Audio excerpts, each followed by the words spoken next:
Hey everyone, welcome back to the channel. If you're new here, my name's Jeff. Today we're going to talk about ON Semiconductor. Some of you already know about this company. They make silicon carbide chips. They're highly specialized. These are chips used by companies like Tesla in their electric vehicles.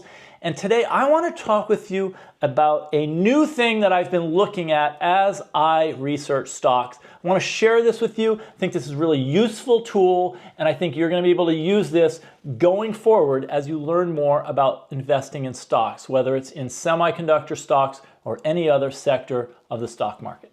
So before we get started, this is not investment advice. I'm just sharing with you the kinds of things I've learned so that they can benefit you. And let's just take a look here before we dive into ON Semi about the whole purpose of why we do this reading and research and watching videos and trying to learn about stocks. I mean, the easy answer is, well, because I want to get rich, right? I want to make a lot of money the easiest way possible through the stock market. And that's a very worthy goal, right? But if you just do it based on looking at stocks and look at the chart and go, hey, look, that sucker's gone up, I'll buy that. So whenever we look at a company and we're considering it for investment, one of the things we can do is use technical analysis. And what this is all about is it's finding patterns in data, because if you can do that, then you can repeat what you're doing. In other words, you'll get like a scientific method. This is different. This is the opposite of, hey, I'm feeling really good about this stock. And I looked at the chart and it went up a lot last year. It's been up 250% in the past couple years. So I think it's going to go up. We are going to look at ON Semiconductor. I'll just do ON Semi because that's what everybody calls it. Oh, there it is over there. Here we go. There you go. ON Semi, and the ticker symbol is just a simple ON. And what this company does, as I mentioned a little bit earlier, is they do silicon carbide chips. They're just a very high-end, specialized kind of chip that companies, especially in the EV sector like Tesla, need for their automobiles. So whenever a company is going and producing a whole bunch of vehicles, they tend to need these chips. That's one reason why this year, this particular stock has not done so well. The company has fewer requests for its chips right now since EV cars are not selling as much here in the first quarter of 2024. So what I do is I look at kind of the data behind each company when I'm doing this kind of scientific method, if you will. And if you look here, you will see that the company is based in Scottsdale, Arizona. The market cap is $33.6 billion, and the price earnings is 16.08, which to me seems really reasonable. It's below, I think, the market average. And then if you scroll down here, you'll see here trading trends. And it has it broken down, Robinhood, which I'm not interested in, nor am I interested in hedge funds. But I'll hit insiders, and you can see here that they have a lot of insider buys. The green line right here shows us that in February of 2024, 70% of the people on the inside of this company bought. They bought 317,000 shares collectively, and 30% sold. And they sold 139,000 shares. And then if you just scroll down a little, you can click on the details, and then you see a breakdown here of the person's name on the left, and then the activity, the description, and then the number of shares and the dollar value, and also the date. And what I've noticed in looking through the way Robinhood here categorizes this is that these all tend to be stock option grants. The sell orders are disposal of shares. As you can see, disposal of shares, disposal of shares. These are all people selling. And then when people buy, you'll see accumulation of shares via grant or award. So what we're seeing here is, I think, worth noting. These insiders are granted stock options, and that just gives them the option to buy stock at a set price in the future. And so I think that what's happening is that these insiders are buying shares of the company, but they're not paying the same market price that you and I would pay on that particular date, because what they're granted is the opportunity to buy at a cheaper price. They obviously would not pay more than the market price because that would be foolish. But what we see here, and I think this is worth noting, is not people taking money from their own bank account, putting it in their brokerage and buying stock. That would be one thing. But I think what we're seeing is people who are given stock options exercising the right to sell those shares or exercising the right to buy those shares.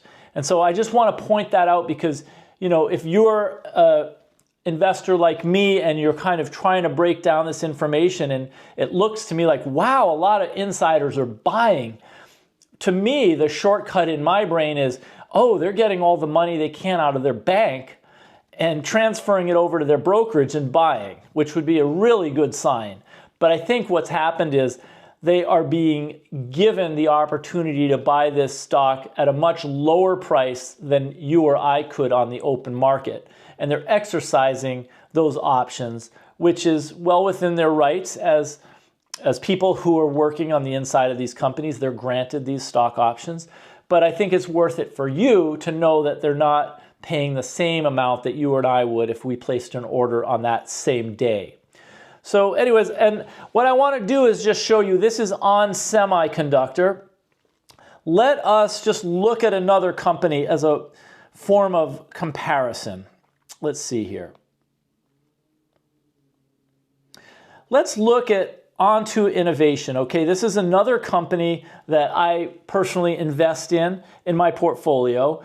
I understand the company well. They're in the metrology niche of the sector, the semiconductor sector.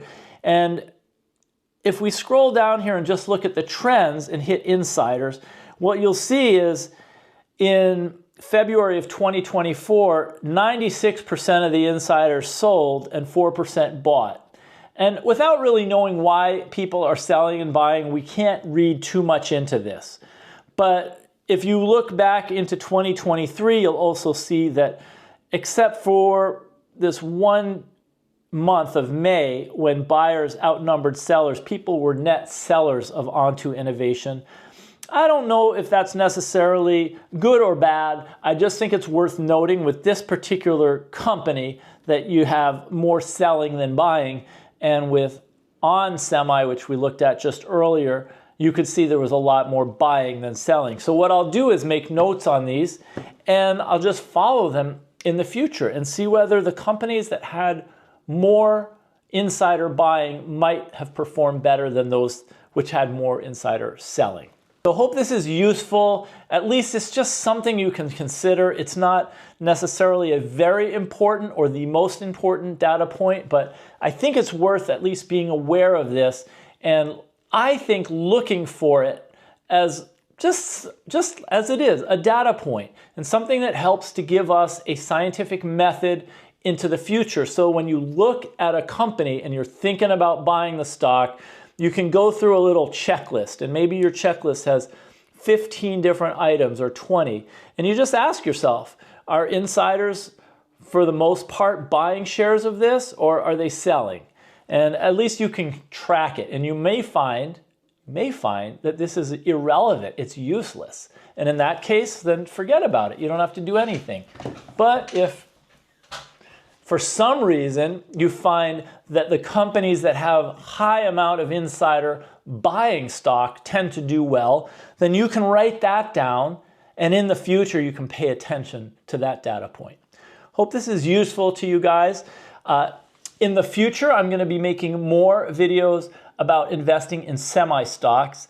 Small cap stocks are really what I'm focusing on. There's just so much out there to spend time and energy on, and I feel that if I can just stick to smaller companies, that I'm going to have a much better idea of developing a circle of competence where I can have kind of an expertise on a well-defined part of the semiconductor sector. So if that is of interest to you, I'm going to be making my next video is actually going to be listing about 10 different stocks on my watch list. So if you want to get 10 different small cap names to kind of look at, definitely tune in. If you haven't subscribed, subscribe to the channel and then you'll get a notification. And I'm also making a video about an ETF that I just invested in last month. I find it to be incredibly interesting and attractive to me as a technology stock and a semiconductor stock investor. So I'm going to be taking a deeper dive into that ETF. And if you want to learn more about what I'm looking at and learn a little bit more about the semiconductor sector, subscribe to the channel. Please smash the like button if you haven't already. It spreads the word out into the YouTube community, out into the YouTube world, and then other semi-stock investors like you will get a heads up. And we're all in it to kind of share what we know so that we can gain an edge when it comes to investing in stocks. Thank you so much for watching, and I look forward to seeing you in the next video.